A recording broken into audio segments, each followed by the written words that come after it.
আজকের রেসিপি হলো সর্ষে বাটা দিয়ে শাপলা বটি। তাহলে চলুন শুরু করা যাক।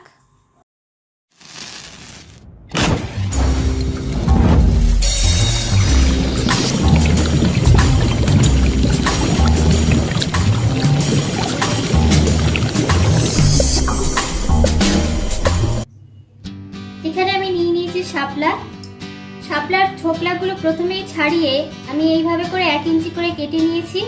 কেটে নিয়ে এটাকে আমি জলে পরিষ্কার করে ধুয়ে নিয়েছি। প্রথমেই আমি এখানে নিয়ে নিয়েছি একটা বাটি। এই বাটির মধ্যে প্রথমে আমি শাপলাগুলো ঢেলে নেব।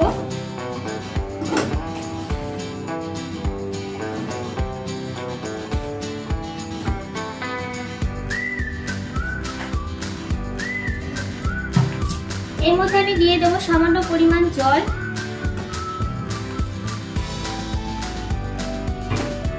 দিয়ে দেবো 1/2 চামচ মতো নুন।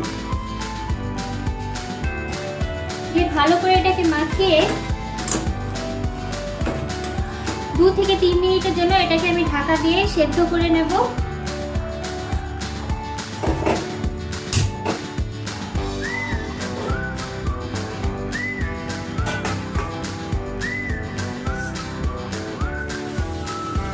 এবার আমি ঢাকনাটা তুলে দেখে নেব আমার শাপলাটা সেদ্ধ হয়ে গেছে। এবার এটাকে আমি নামিয়ে নেব।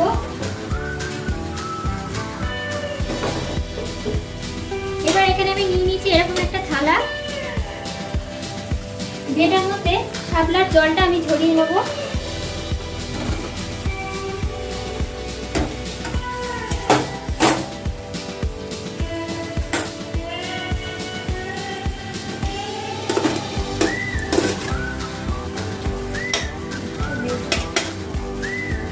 এবার এখানে আমি নিয়ে নিয়েছি একটা কড়াই। কড়াইয়ের মধ্যে প্রথমেই আমি দিয়ে দেবো সর্ষের তেল।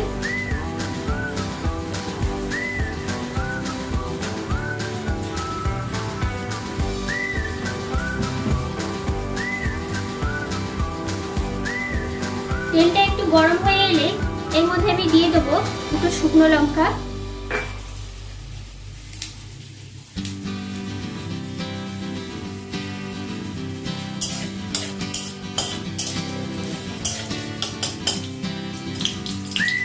দিয়ে দেবো পেঁয়াজ।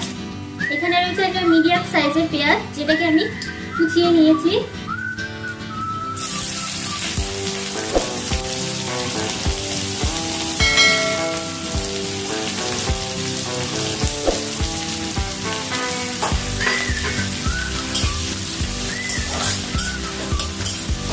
পেঁয়াজটাকে ভালো করে ভাজা ভাজা করে নিতে হবে।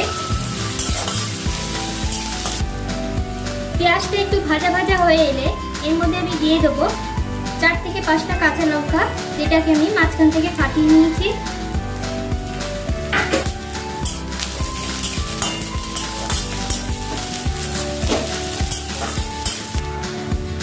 এবার এর মধ্যে আমি দিয়ে দেবো 1/2 চামচ হলুদের গুঁড়ো, 1/2 চামচ লঙ্কার গুঁড়ো।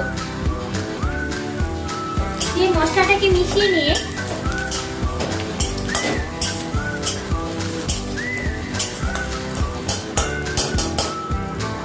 এর মধ্যে আমি দিয়ে দেবো সেদ্ধ করে রাখা শাপলাগুলো।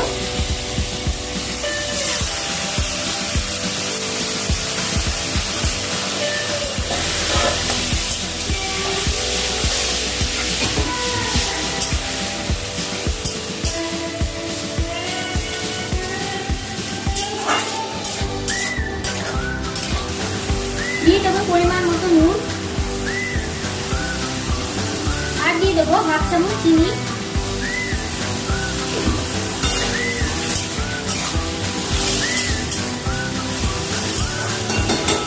শাপলাটাকে ভালো করে নেড়ে নিয়ে গ্যাসের আঁচটা আমি মিডিয়াম ফ্লেমে করে দেবো, যাতে শাপলার জলগুলো একদম শুকিয়ে যায়।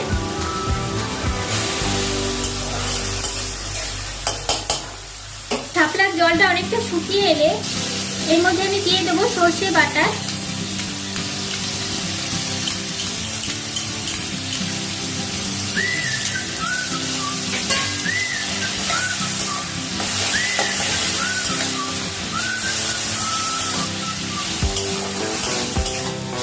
এবার শাপলার জলটা একদম শুকিয়ে গেছে।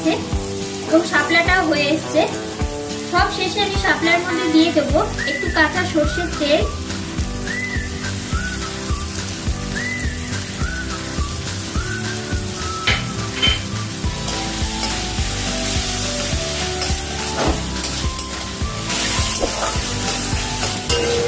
দিয়ে ভালো করে একটু নেড়ে মিশিয়ে নেব, তাহলেই আমার সর্ষে বাটা দিয়ে শাপলা বটিটা রেডি হয়ে যাবে। আশা করি আপনাদের রেসিপিটা খুব ভালো লেগেছে। ভালো লাগলে আপনারাও বাড়িতে এইভাবে করে ট্রাই করবেন এবং ভালো লাগলে অবশ্যই আমার ভিডিওটিকে লাইক করবেন এবং আমার চ্যানেলটিকে সাবস্ক্রাইব করে দেবেন এবং পাশে থাকা বেল আইকনটা প্রেস করে দেবেন, যাতে আমার পরবর্তী ভিডিও নোটিফিকেশনগুলি আপনাদের কাছে পৌঁছে যায়। তাহলে সবাই খুব ভালো ও সুস্থ থাকবে। নমস্কার।